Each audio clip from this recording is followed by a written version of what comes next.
सह्याद्री सहकारी साखर कारखान्याच्या होऊ घातलेल्या इलेक्शनसाठी आपण मेळावा इथं दुसऱ्यांदा आयोजित केलेला आहे।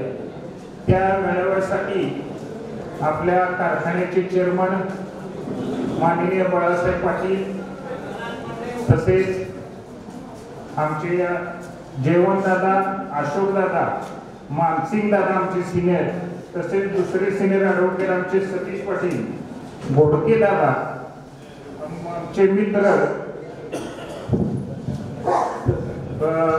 पवार, महादेवराव पवार, शहाजी डुबर, बोडके आणि माजी नगरसेवक दाऊद आंबेकरी, माजी नगरसेवक भोसले साहेब व पाटील मॅडम, या सर्वांचं मी आधी स्वागत करतो।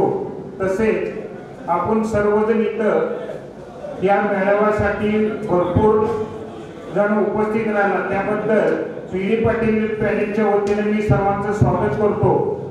प्रास्ताविक यासाठी आपण करतोय की माग 31/1/25 ला कराड, मलकापूर, गोटे, मुंडे आणि वारंगी यांचा इलेक्शन लागण्यापूर्वी आपण एक मेळावा घेतला होता।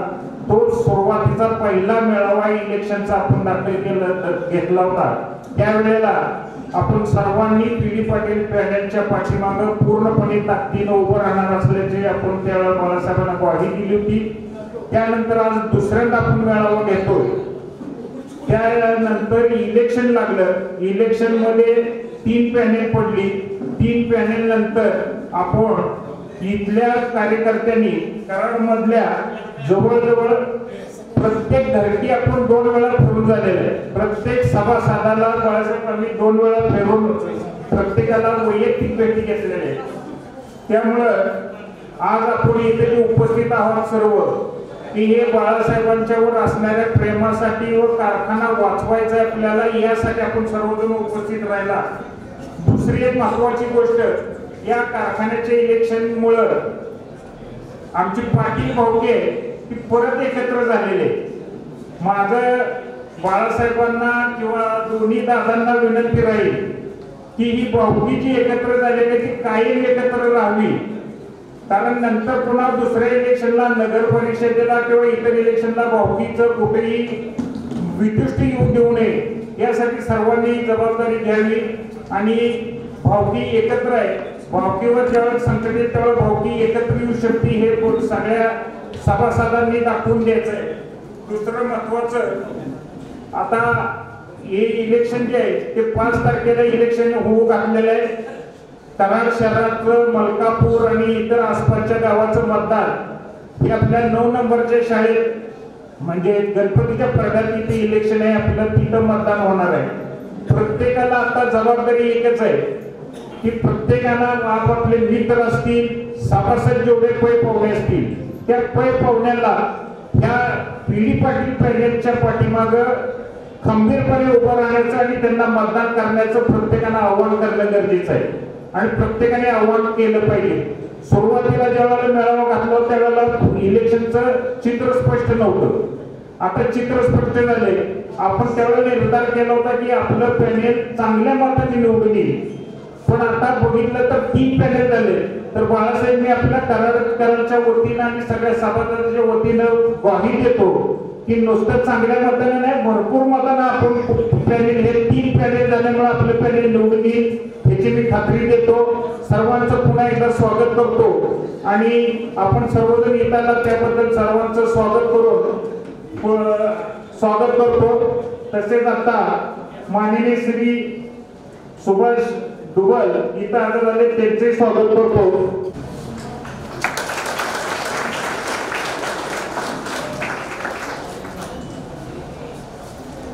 आपल्या वर्गीय पीडी पाटील पॅनेलचे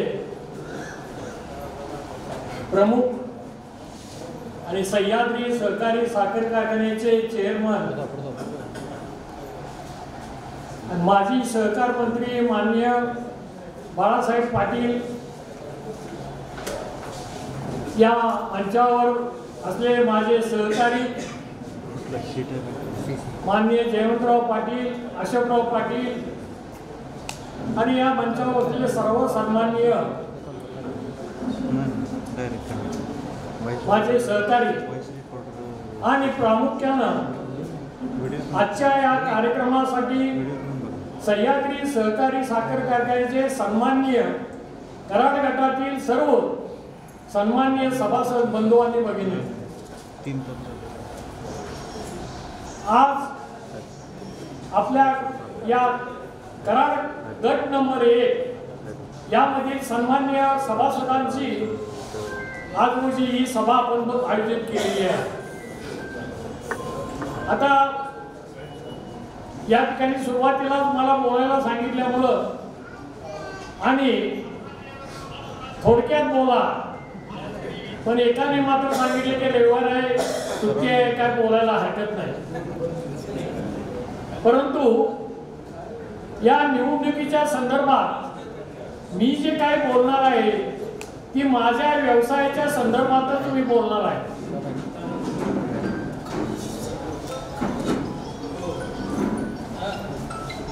माझा व्यवसाय वकिली आहे हे आपल्या सर्वांना माहीत आहे आणि या कारखान्याचे कायदेशीर सल्लागार नेमणूक माझी 35 वर्षापूर्वी स्वर्गीय पी.डी. पाटील यांनी केली.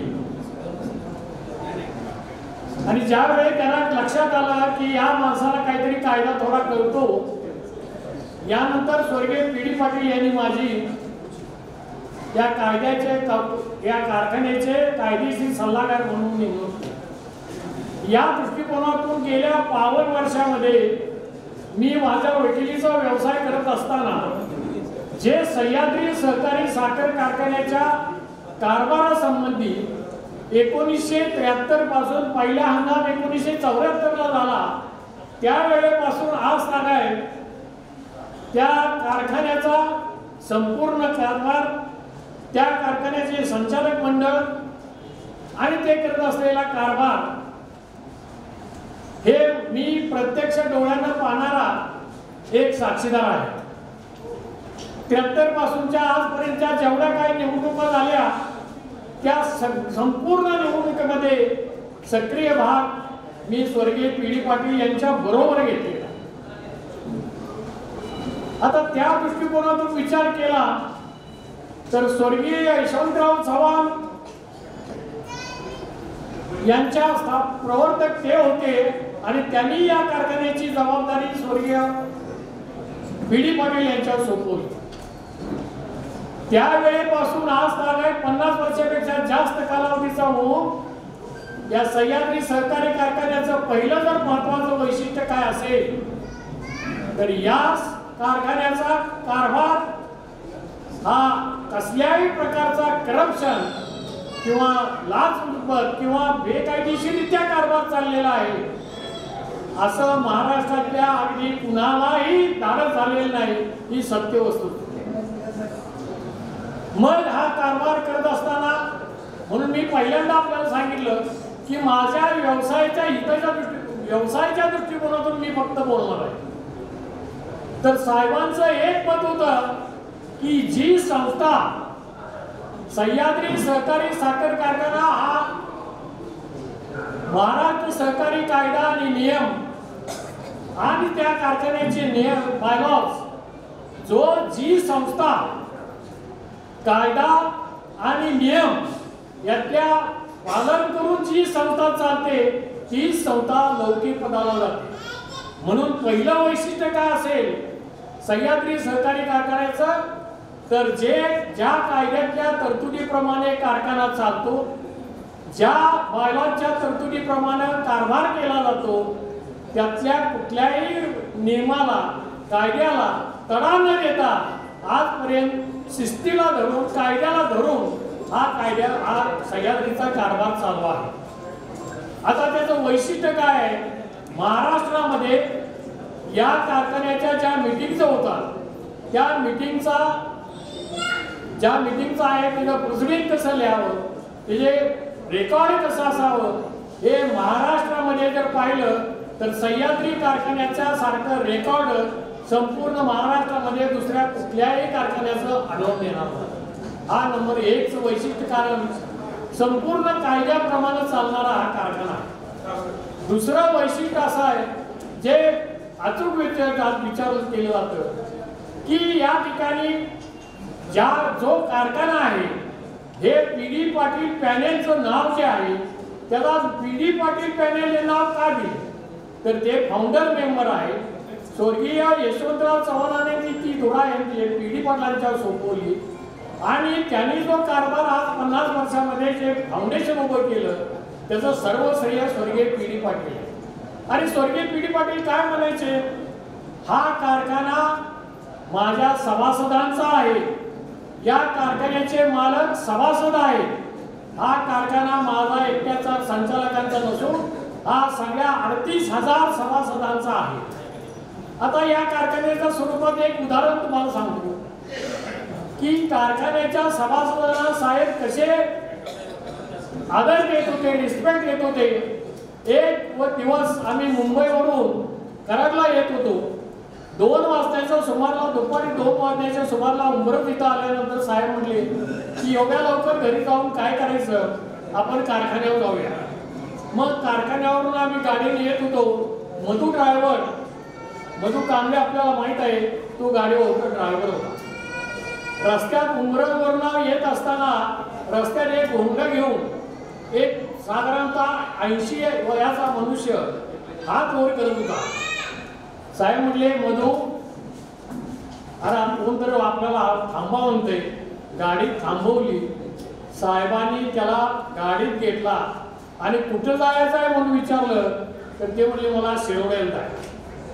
मग गाडी शिरोड्यापाशी आल्यानंतर थांबली, तो वयस्कर माणूस गाडीतनं खाली उतरला आणि त्यानं आपल्या पिशवीतनं 2 रुपये काढले आणि मधूला द्यायला लागला। ते साहेबांनी बघितल्यामुळं साहेब खाली आले, त्या माणसाला म्हणले काय रे गाडी काय वडाप आहे का, 2 रुपये देतोस। तो माणूस काय म्हणला, हा सज्जन माणूस होता, शेतकरी माणूस होता, म्हटला साहेब अगोदर सांगायला पाहिजे होतं, मी गाडीत बसलो नसतो, मला माहित आहे आलिशान गाडी आहे। मग साहेब म्हणले थांब, काय नाव तुझं, साहेबांनी त्याचं नाव विचारलं, तू राहतो शिरोड्याला, शेती आहे का, सर्वात महत्वाचं साहेबांनी विचारलं की सह्याद्री सहकारी कारखान्याचा तू सभासद आहेस का, तर तो म्हणला मी सभासद आहे। मग तुला पी.डी. पाटील माहित आहेत का, नाही म्हणला, ऐकून नाव आहे। साहेब म्हणले तोच मी। माणसानं ते पाय धरायला लागला साहेबांचे, साहेबांनी धरू दिली नाही, म्हणले तू 2 रुपये ज्या गाडीत बसलेला आहेस त्यासाठी मला 2 रुपये देतोस, तू सभासद आहेस, या गाडीचा मालक सुद्धा तूच आहेस। असं म्हटल्यावर अहो तो सभासदानं डोळ्यातनं अश्रू काढले। मला सांगायचा उद्देश येत आहे की स्वर्गीय पी.डी. पाटलांनी हा कारखाना सभासदांचा आहे आणि सभासद हेच ते मालक आहेत। या पॅनेलचा सुद्धा हे पॅनेल पी.डी. पाटील पॅनेल नव्हे, हे सभासदांचं पॅनेल आहे आणि स्वर्गीय पी.डी. पाटील यांनी योगदान दिल्यामुळं या पॅनेलला त्यांचं नाव दिलं। आणि असं प्रत्येक सभासदाला तळ हातावरच्या फोडासारखं जपणारं हे नेतृत्व आपल्याला लाभलेलं होतं आणि बरोबर त्यांच्या पश्चात तोच आदर्श माननीय बाळासाहेब पाटील यांनी घेतलेला आहे। त्याच्यामध्ये कुठलीही कमतरता नाही, त्याच पद्धतीने त्यांनी आपला कारभार चालवलेला आहे। हा कुणीही त्यांच्याकडे बोट ठेवायला जागा नाही। या कारखान्यामध्ये अपराधपर आहे, लाचलुचपत आहे, तर काटा मारला जातो, अंक केला जातो, असे एकही उदाहरण नाही। ज्या कुणी याने असे आरोप करण्याचा प्रयत्न केलेला आहे त्याला बाळासाहेबांनी कोर्टामध्ये खेचलेला आहे। कोर्टामध्ये केस करून सुद्धा धाडस नाही होत। आपण पाप केलेला आहे हे माहीत असल्यामुळे कोर्टात सुद्धा ते इसम ज्यांनी आरोप केले त्या आरोपाला जी केस केलेली आहे त्या केसमध्ये म्हणणं द्यायला सुद्धा ते लोक येऊ शकत नाही।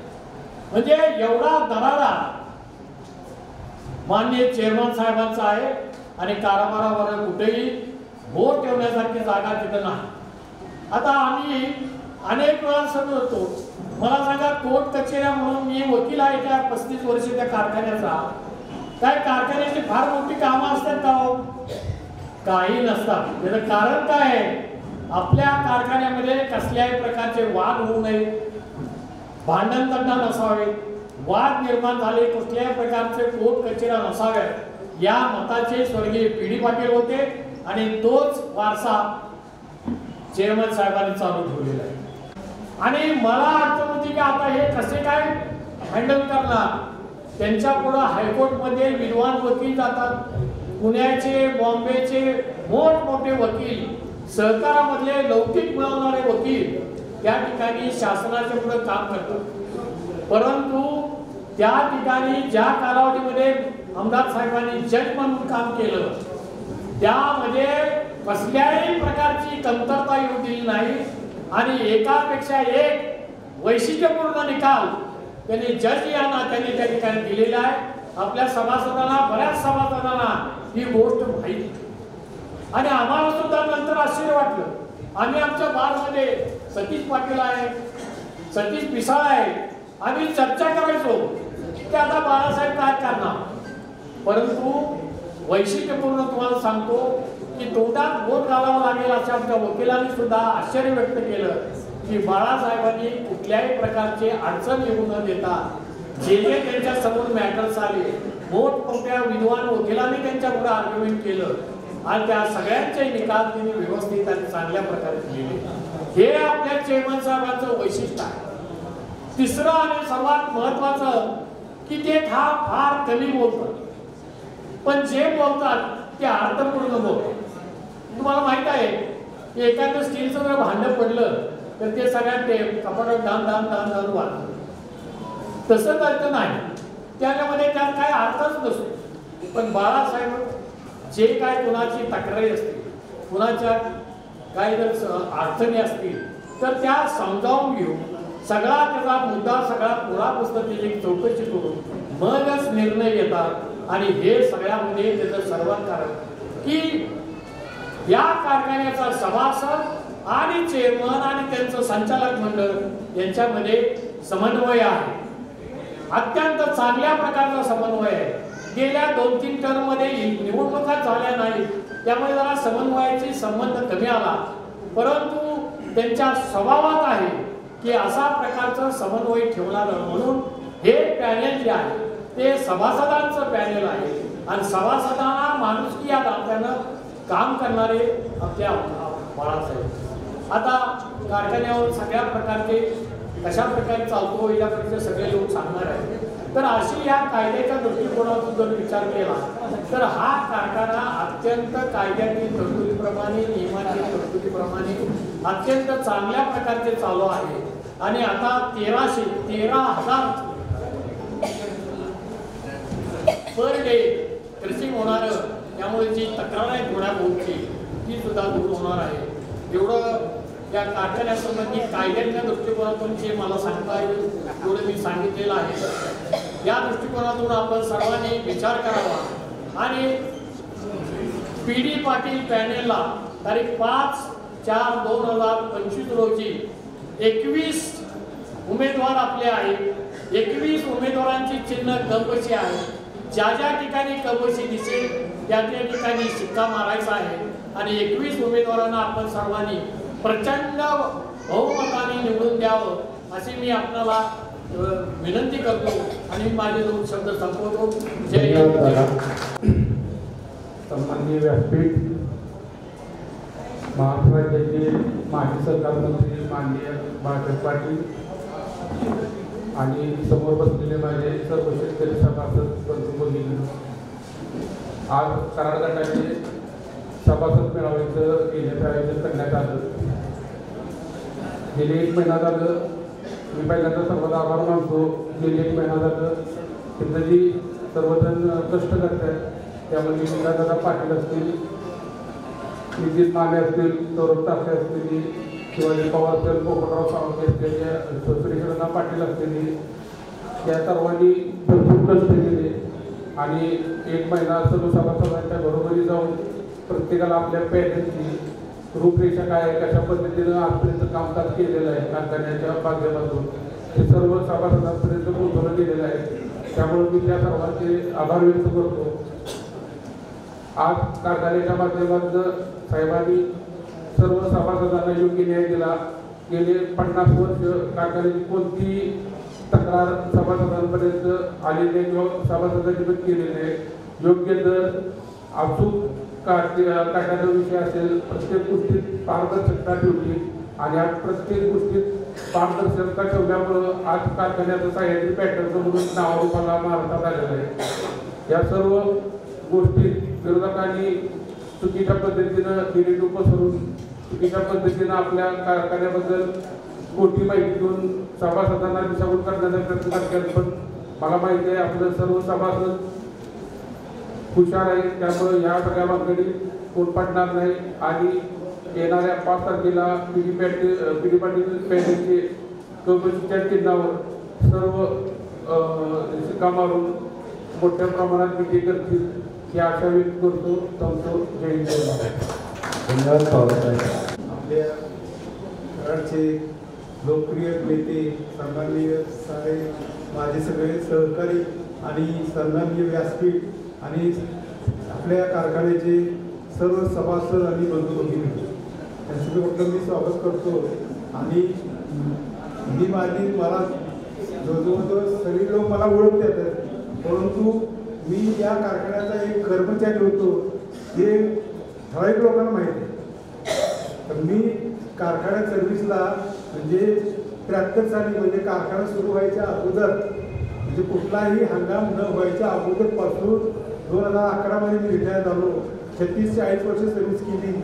तर मी या कर्मचारी या नात्यानं म्हणजे काय अनुभव येतात या संदर्भात मी थोडं मी मनोगत व्यक्त करणार आहे. करोडोची संपत्ती आपण म्हणजे कारखान्याची करोडोची संपत्ती ही कर्मचाऱ्यांच्या हातात आपण दिली असते, परंतु कर्मचारी हे निवड करताना साहेबांचा इतका दूरदृष्टीपणा होता की करोडोची संपत्ती ज्या कर्मचाऱ्याच्या हातात द्यायची तो लायक आहे का, तो मशीन हाताळण्यासाठी कुठले ऑफिस कुठले काम जे आहे ते हाताळायला लायक आहे का हे जी पडताळणी जे कुठलं असं मोठं नियोजन नसायचं, परंतु साहेबांची एक दूरदृष्टी अशी होती की ठराविक अशी मोजून तोलून माणसं ती निवडून सिलेक्ट करून मिळवायची आणि ते कर्मचारी साहेबांच्या विश्वासास पात्र राहून आपली जबाबदारी पूर्ण करायची.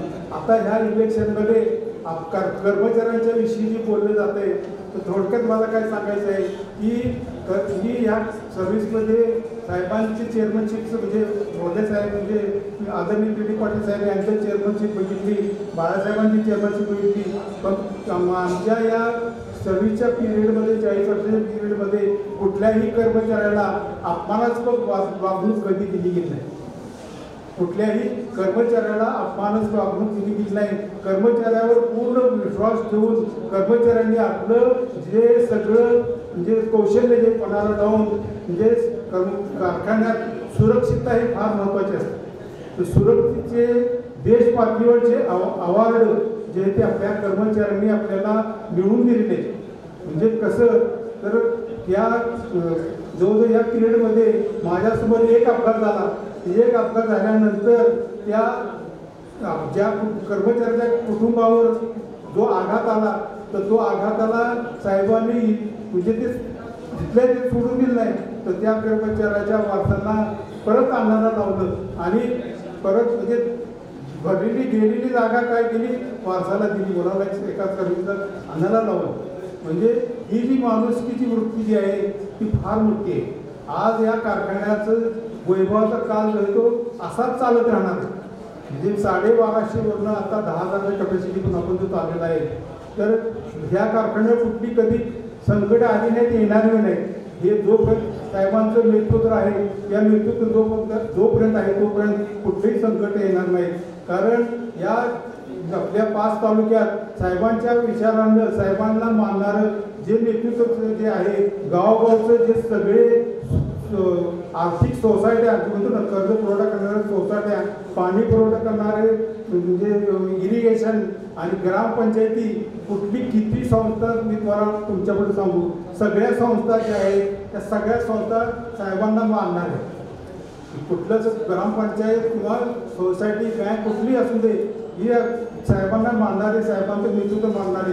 हे असं का होतं की साहेबांना जो मानणारा जो विचार आहे, साहेबांना मानणारा जो गट आहे, तो जो गट जो खंबीर आहे, त्याला हे वाटतंय की आम्ही आमच्या भरोशाने आम्ही त्यांच्याकडे आम्ही सत्ता जी दिलेली आहे, जो कारखाना त्यांच्या ताब्यात दिलेला आहे तो व्यवस्थित चालवत आहे.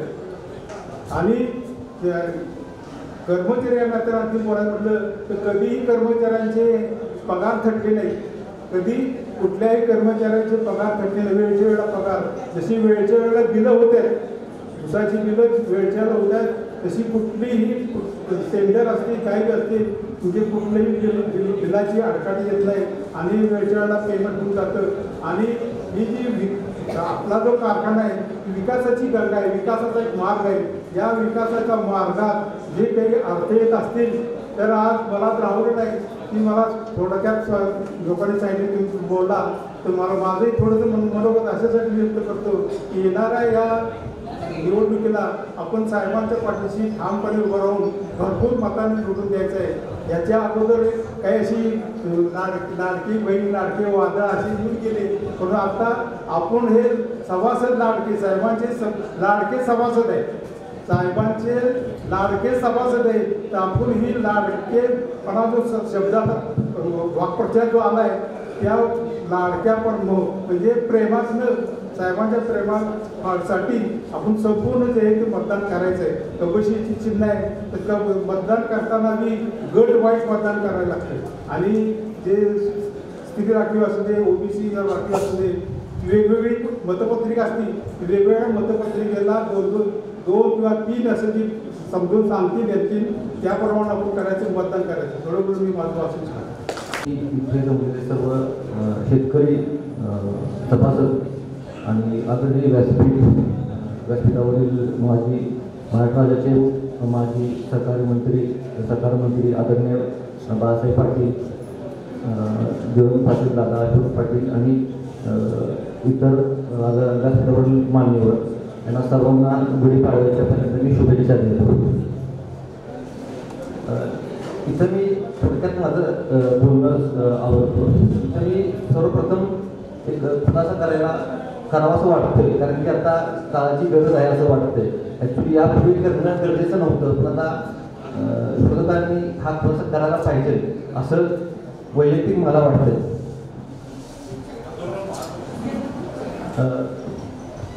1997 साली अशोक भाऊ यांना तरी वाटलं, निदर्शनास आलं की बाबा कराड कराड शहरामध्ये सभासद संख्या कारखान्याची कमी आहे, कारखान्याची सभासद संख्या कमी आहे, त्यासाठी काहीतरी आपण प्रयत्न करायला पाहिजे. त्या अनुषंगानं खातेफोड करणं महत्त्वाचं होतं. तर अशोक भाऊ स्वर्गीय पी. पटेल साहेबांच्याकडे गेले, त्यांना सर्व विषय त्यांच्यापुढे मांडला. तर स्वर्गीय पी. पटेल साहेबांनी त्यास तत्काळ अनुमती दिली की बाबा ठीक आहे, सभासद संख्या वाढवा, शेतकऱ्यांची सभासद संख्या वाढत असेल तर काही हरकत नाही, चांगलीच गोष्ट आहे. तर त्या अनुषंगानं अशोक भाऊंनी त्यांच्याबरोबर प्रकाश विष्णू पवार, स्वर्गीय विलास आप्पासाहेब पवार यांच्या सहकार्यानं ते काम करण्यास हाती घेतलं. तर सर्वप्रथम कसं असतं की आपली भारतीय मानसिकता असते, कुठल्याही चेंज म्हणले की थोडंसं त्याला नकार असतो. तर त्याला शेतकरी समाजांनी खातेफोड करण्यासाठी पण थोडासा नकार दिला. त्या केसमध्ये अशोक भाऊ असतील यांनी त्यांची जी टीम असेल त्यांनी त्या संदर्भात शेतकऱ्यांचं काउन्सिलिंग केलं. त्यातून जे शेतकरी तयार झाले त्यातून ते खातेफोड झाली आणि त्याला अशोक भाऊंच्या संबंधित तलाठी होते, त्यांना त्यांनी त्याचं महत्त्व समजावून सांगितलं. त्यावेळेला ही सगळी खातेफोड बिना खर्च करता त्यावेळेला झालेली आहे आणि त्यावेळेला सभासद संख्या वाढलेली आहे. जे सभासद तयार नव्हते त्यावेळेला अशोक भाऊ यांनी स्वर्गीय पी. पटेल साहेबांच्याकडे त्या सभासदांना दिलं. साहेबांनी त्यांना त्यांचं महत्त्व पटवून दिलं सभासद संख्या वाढवण्यासाठी तुमचा काय फायदा होणार आहे भविष्यामध्ये, सेफ्टीचा काय फायदा होणार आहे भविष्यामध्ये. त्या अनुषंगानं ही खातेफोड करून नियमातूनच ज्या सगळ्या गोष्टी झालेल्या आहेत आणि सभासद संख्या काळातही वाढलेली आहे. पण आता थोडंसं विरोधक जे कांगावा करत आहेत की त्याचं श्रेय लागण्याचा प्रयत्न करतात की सभासद संख्या कुणी वाढवली, काय वाढवली. सभासद संख्या ही अशी तशी वाढत नसते. त्याला नियमावली असते, त्याला विद्यमान चेअरमन असतात, बॉडी डायरेक्टर बॉडी असते. यांच्या प्रयत्नातून, यांच्या परमिशननुसार, नियमातूनच ह्या सगळ्या गोष्टी घडत असतात. कोण एकटाच ह्या गोष्टी करू शकत नाही. ते अशक्य गोष्ट आहे. आणि त्यावेळेला अशोक भाऊ यांच्या प्रयत्नातून आदरणीय स्वर्गीय पाटील साहेबांनी पुढाकारातून ह्या गोष्टी सगळ्या झालेल्या आहेत. त्यामुळे सभासद संख्या जी वाढलेली आहे काळामधली, त्याचं श्रेय जे कोणाला लाटत आहेत, लाटण्याचा प्रयत्न करत आहेत, तर ते चुकीचं आहे. आणि आजपर्यंत गेल्या 28 वर्षात हा मुद्दा कधीच म्हणजे पी पाटील साहेबांच्या घरातील सदस्यांकडून असेल किंवा त्यांच्या निकटवर्तीयांकडून असेल किंवा संचालक मंडळाकडून असेल किंवा आम्ही संख्या आमच्यामुळे वाढली, आम्ही वाढवली, असं कधी त्यांनी श्रेय लागण्याचा कधीच प्रयत्न केला नाही आतापर्यंत. पण आता याचा थोडासा करणं गरजेचं आहे, वाढत आहे. त्यामुळं हे फार महत्त्वाची बाब आहे की या विरोधकांच्या जे आता सांगण्यात येते की बाबा आम्ही या गोष्टीला आम्ही जबाबदार आहोत, आम्ही वाढवल्यावर, तर माझं नम्र विनंती आहे माझी की सभासद शेतकरी बंधूंनी या दिशाभूल करत होतं त्याला बळी पडू नये एवढंच सांगतो. दुसरं म्हणजे सभासदांची विरोधकांकडून पहिल्यापासून दिशाभूल होत आहे. म्हणजे अगदी इलेक्शन चालू झाल्यापासून ते अशी की आम्ही एकत्र आहोत, सर्वपक्षीय आम्ही एक आहोत, अशी एक दिशाभूल होत होती. सभासदांना वाटत होते की आम्ही एकत्र जाईल. पण ज्या वेळेला छाननी झाल्यानंतर, अर्ज माघार घेतल्यानंतर त्यावेळेला यांचं बिंग फुटलं का बाई नक्की एकत्र होते का काय होते, ही दिशाभूल सातत्यानं करत होते. त्याच्यानंतर आदरणीय बाळासाहेब पाटील जेव्हा सहकार मंत्री होते त्यावेळेला 2021 साली विक्रमी दर दिला की त्यामुळे पश्चिम महाराष्ट्रात अगदी कोल्हापूर, सांगली असेल तिकडे साहेबांचे बॅनर लागले गेले. म्हणजे साहेबांनी कारखाना चालवला, गेली 50 वर्ष पीडी साहेबांनी चालवला. स्वर्गीय देशमुख साहेबांनी पीडी साहेबांच्याकडे, पीडी साहेबांनी आत्मीयतेने कारखाना चालवला. अगदी इरिगेशनच्या स्कीम असतील स्वतः उभं राहून त्यांनी त्या मार्गदर्शनाखाली त्यांनी उभ्या केल्या. त्याच्यानंतर 25 वर्ष आदरणीय बाळासाहेब पाटील यांनी तो कारखाना सातत्यानं सभासद शेतकरी सभासदांच्या उन्नतीसाठी, जीवनोत्थानासाठी त्यांनी सातत्याने प्रयत्न केले, संचालक मंडळांनी प्रयत्न केले. त्याचाच हा आता रिझल्ट आहे. सातत्याने विरोधक असं म्हणतात की परिवर्तन केलं पाहिजे, पण परिवर्तन केलं पाहिजे हे लक्षात घ्या. परिवर्तन केलं पाहिजे आपण आपल्या मनाला विचारला पाहिजे प्रश्न की कशासाठी, कशासाठी केलं पाहिजे. बाबा ती संस्था डबऱ्याला आली का, सभासदांना दर मिळत नाहीये का, पैसे जमा होत नाहीये का, काय नक्की सभासदांना दर व्यवस्थित मिळतोय, सभासदांना खात्यावरती पैसे व्यवस्थित जमा होत आहेत, काही प्रॉब्लेम नाहीये. किंवा आपण कधी ऐकलेलं नाही आजपर्यंत, मला आठवत नाही किंवा सह्याद्री कारखान्याबद्दल कधी कुठली बातमी छापून आली पेपरमध्ये, सोशल मीडियावरती, न्यूजमध्ये, एकही नाही. आपण आजूबाजू कारखान्यात बघतो आपण, पण सह्याद्री कारखान्याची आजपर्यंत गेली 50 वर्षात एकही चुकीची बातमी छापून आलेली नाही. ह्याचं काय, ह्याचं श्रेय स्वर्गीय पी साहेब, आदरणीय बाळासाहेब पाटील आणि संचालक मंडळ त्यांनाच जाते. त्यांनी कारखाना गेली 52 वर्षात उत्तमरित्या चालवला आहे. शेतकऱ्यांना, सभासदांना कुठेतरी भीती वाटत होती, हे सगळे एकत्र आले मंडळावर कारखाना साहेबांकडे राहायला पाहिजे, पिवळ साहेबांकडे, आदरणीय बाळासाहेब पाटलांकडे राहायला पाहिजे कारखाना. हे साहेबांची, हे सर्व शेतकऱ्यांची मनोमन भावना आहे आणि ती रास्त आहे आणि ती आतून कुठलं तरी आता प्रकट व्हायला लागलेली आहे. त्यामुळं विरोधकांच्या ज्या टीका होत आहेत, काय होतात, त्याला बळी न पडता आपण कपाशीवरती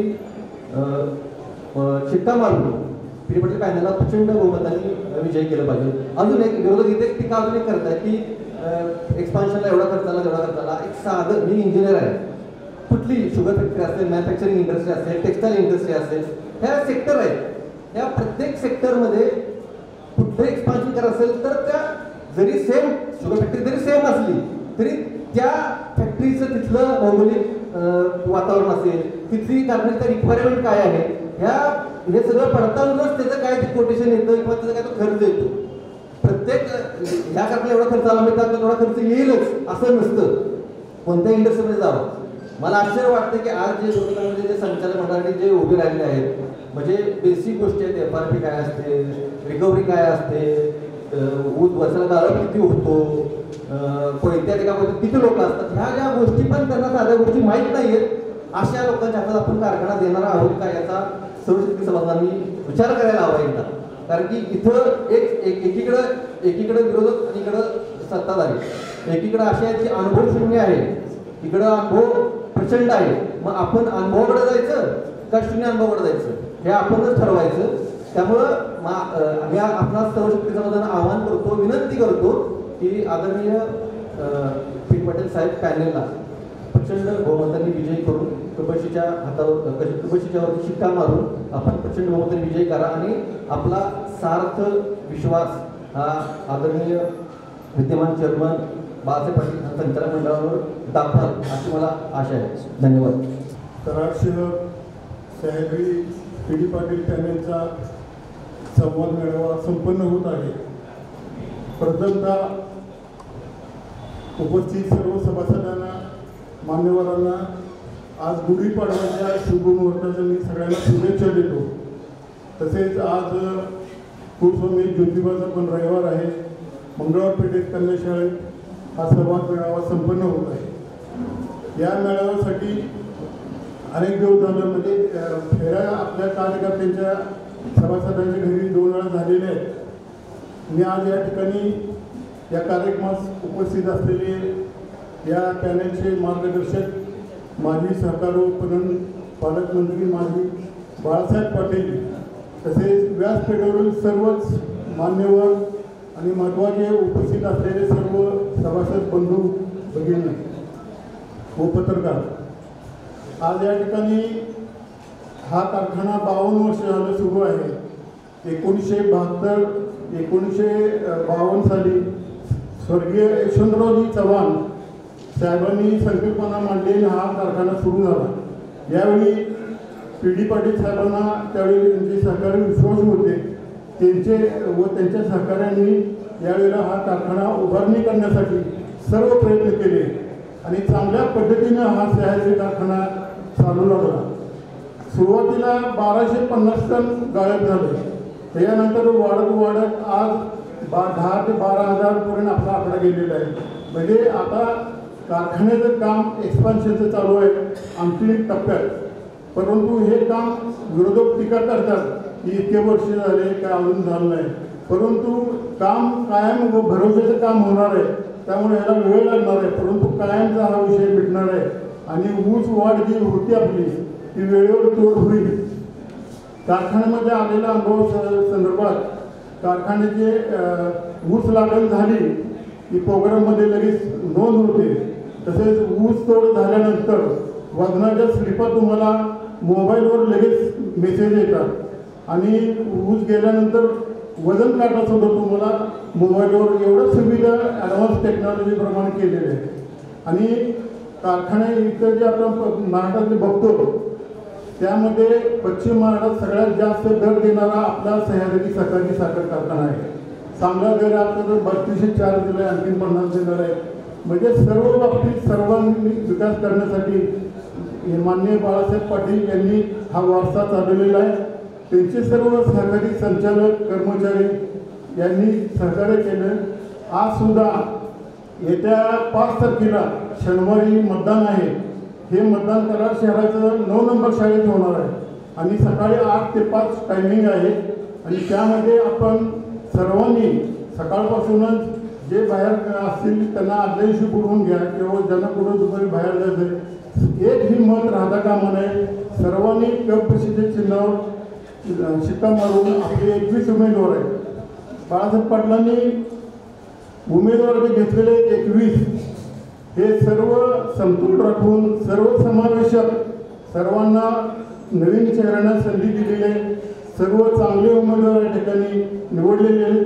आणि विशेष म्हणजे 107 उमेदवार जे डमी होते आपले, ज्या दिवशी अर्ज काढायला 21 तारखेला मुदत होती, एका तासात सगळ्यांनी अर्ज काढले. आणि ज्या लोकांनी अर्ज काढून निवड केलेल्या उमेदवारांना पाठिंबा दिला त्यांच्या आधी ह्या लोकांनी कामाला सुरुवात केली.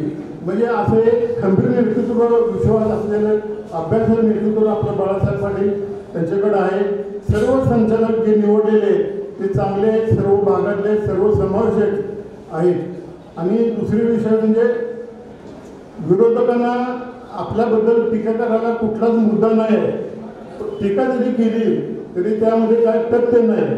त्यांना जर आपल्याला शिरका करून द्यायचं नाहीच, परंतु इथून पुढे जरी इलेक्शन झालं तरी तिकडे कारखान्याकडे तरी बघू नये. कारण आपण ठरवलं पाहिजे सभासदांनी की इतक्या चांगल्या पद्धतीने कारखाना चाललेला आहे आणि चालणार आहे, मग तुम्ही इकडे कशाला राजकीय अड्डा बनवण्यासाठी येत आहे? तुम्ही तुमच्या बघाने काय असेल ते तिकडे. आणि प्रत्येक इलेक्शनचा विषय वेगळा असतो. मगाशी जवळजवळ सांगितले की माझी लाडकी बहीण, तो विषय आमदारकीचा वेगळा होता, परंतु ह्यावेळेस ते आता होणार नाही. सगळं वातावरण बदललेलं आहे. आत्ताच्या घडामोडी जर पाहिल्या तर पुढच्या वेळेस बाळासाहेब पटेल नक्की आमदार होतील असं वातावरण आपल्याला या ठिकाणी तयार झालेलं आहे. आणि बाळासाहेब पाटील ज्या वेळेला सहकार मंत्री होते त्यावेळेला अनेक संस्था, अनेक सहकारी कारखान्याचे काम केलेले आहे. शेवटी PD पाटील साहेबांनी एक वारसा दिलेला आहे. त्यांचे बंधू असतील, सर्व संचालक असतील, कर्मचारी असतील, सगळ्या शेतकऱ्यांना चांगल्या पद्धतीने न्याय मिळालेला आहे. आज मला आठवण येते, कराड नगरपालिकेचा विषय नाही आपण मुद्दा मांडतो. आम्ही नगरपालिकेला 20-25 वर्ष झाले बरेच सहकारी या ठिकाणी बसलेले. त्यावेळेला काम करताना 91ला मी होतो नगरसेवक, 85 नंतर 91 निवडून आलो. सगळे PD पाटील साहेब नगराध्यक्ष होते आणि स्टँडिंगचा विषय होता हद्दवाढीचा आणि पाणी कनेक्शन किती वाढेल आहे हे आम्हाला सुभाष पाटील काका पण होते. आम्हाला काय जरा समजेना, म्हणजे काय लक्ष देणं काय करावं शिव होते. तर साहेबांनी बोलवलं, सांगितलं की 50 वर्षात नंतर किती घरं वाढतील, किती वस्ती वाढेल आणि काय होईल हे त्यांनी त्यावेळेला सुचवलं होतं. म्हणजे एवढं भविष्यातला अभ्यास त्यांच्याकडे होता आणि त्या पद्धतीनं आम्हाला त्याचं मार्गदर्शन आजही आठवण येते. आज हे आम्हाला साहेबांनी दिलेलं नगरपालिकेतलं जी दिशा आहे त्या पद्धतीनं, आणि साहेब कधी सगळ्यांना विश्वासात नगरसेवक घेऊन जरी आम्ही नवीन असलो तरी आम्हाला समजावून सांगून आम्हाला एक दिशा दिलेली आहे. आपल्या नशिबानं आपले हे PD पाटलांचे आपण हे काम केलेलं आहे. महाराष्ट्र राज्यामध्ये 42-43 वर्ष नगरेश असलेले जिंकापूरमध्ये नोंद झालेले एकच PD पाटील आहे. तर त्यावेळेला हे नगरपालिकेनंतर आम्ही सह्याद्री कारखान्यामध्ये सुद्धा मी पहिल्यापासून आहे. मला आठवतं मी 1997ला जे असा विरोध झाला होता, परंतु त्या रहमतपूरला जाहीर सभा होती कारखान्याची. त्यावेळेला आम्ही सगळे एकत्र गेलो आणि त्यावेळेला एवढी मोठी सभा झाली की एकतर्फी आपली निवडणूक भरघोस मतांना आपल्या त्यावेळेला PD पाटील साहेबांचं पॅनल आलं. मानसिंगदादांनी मग अशी सांगितलं की PD पाटील आपण नाव काढलेले, तर तिथलं नाव योग्यच आहे. PD पाटील हे आज ह्या कार्यक्षेत्रामध्ये 6 गटात मतदान आहे. 5 तालुके 191 खेडेगावामध्ये मतदान आहे. बाळासाहेब पाटलांनी मी नेहमी बघतो, व्हॉट्सअप असेल, परत फेसबुक असेल, इंस्टाग्राम असेल, पेपरमध्ये बघतो की 101 सभा तरी आत्तापर्यंत झाले असतील. आणि इतका अभ्यास करून हे केलेलं आहे की त्यांना त्यामध्ये PhD मिळालं पाहिजे असं मला तो वाटायला लागलं. कारण प्रत्येक गावात जाऊन त्यांनी सभासदांना कारखाना स्थापन झाल्यापासून आजपर्यंतचा रेकॉर्ड, किती वर्ष किती ऊस वाढत चालला आहे, काय अडचणी येतात, काय समस्या असतात, कशा सोडवल्या पाहिजे, हे अगदी व्यवस्थित अगदी खटाव तालुका असू दे, कडेगाव असू दे, ज्या त्या खेडेगावामध्ये चांगला त्यांना प्रतिसाद मिळत आहे. एक व्हॉट्सअपला परवा बातमी आली होती, तारगावची एक व्यक्ती आहे, काहीतरी मोरे काहीतरी नाव आहे, 70-80 वर्षाची व्यक्ती आहे. मला वाटतं साहेबांनी त्यावेळेला त्या गावावर फार मोठी अडचणी संकट आलं होतं. PD पाटील साहेबांनी त्यावेळेला त्यांना मदत करून सगळी पाण्याची व्यवस्था केली. आज आपले हे कार्यक्षेत्र आहे, त्यात 32 ते 34 जलसिंचनचा योजना सुरू आहे. अशा पद्धतीनं हे कामं चांगली चाललेली असताना विरोधकांना काही मुद्दा नाही आणि त्यांचा गोंधळ त्यांच्यापासून. तिसरा एकच मुद्दा म्हणून मी थांबतोय की परवा शुक्रवारी 5 वाजता ब्रिट्स हॉटेलवर आमची पृथ्वीराज चव्हाण बाबाला मानणारे सर्व कराड दक्षिण उत्तरमध्ये सह्याद्री कारखान्याच्या सभासदांचा मेळावा झाला. या मेळाव्यामध्ये आम्ही सर्व काँग्रेसचे पदाधिकारी, सर्व जवळजवळ 500 ते 700 सभासद उपस्थित होते आणि त्यामध्ये आमचा असा ठराव झाला. अगदी सर्व सभासद शेतकऱ्यांना विचारले प्रत्येक गावातल्या किंवा तुमचं काय मत आहे, सह्याद्रीची निवडणूक आहे, तुमचं काय मत आहे. तर प्रत्येकाने सांगितले की आपण कारखाना जे चांगले चालवतात, बाळासाहेब पाटील यांच्या पी.डी. पाटील पॅनलला कबशीचं आपण सहकार्य करायचं आहे असं सगळ्यांनी सांगितल्यानंतर आम्ही तो एक मताने ठराव केल्यानंतर म्हणजे त्यावेळेलाच वातावरण एकतर्फी झालं. एक ठराव करून पृथ्वीराज चव्हाण गटाचे जवळजवळ 90% कार्यकर्ते आज आपल्या बॅनरवर पृथ्वीराज चव्हाणचा फोटो आहे आणि आपण त्या पद्धतीने सगळे कार्यकर्ते आपल्या पृथ्वीराज चव्हाण सगळे या ठिकाणी कबशीच्या मागे आहे. मला आता एकच मुद्दा सांगायचा आहे, तो वादाचा आहे. विरोधी पक्ष पॅनलमध्ये बाबाचा फोटो लावला जातो. आमचं आता त्याशी असं ठरलं आहे की यांचा काय पक्षाचा काय संबंध राहिलेला नाही. कराड उत्तरमध्ये 4-5 जणच ते उमेदवार असल्यामुळे लावतात, परंतु बाबाला आम्ही सांगणार आहे की यांना नैतिक अधिकार कुठलाच राहिलेला नाही.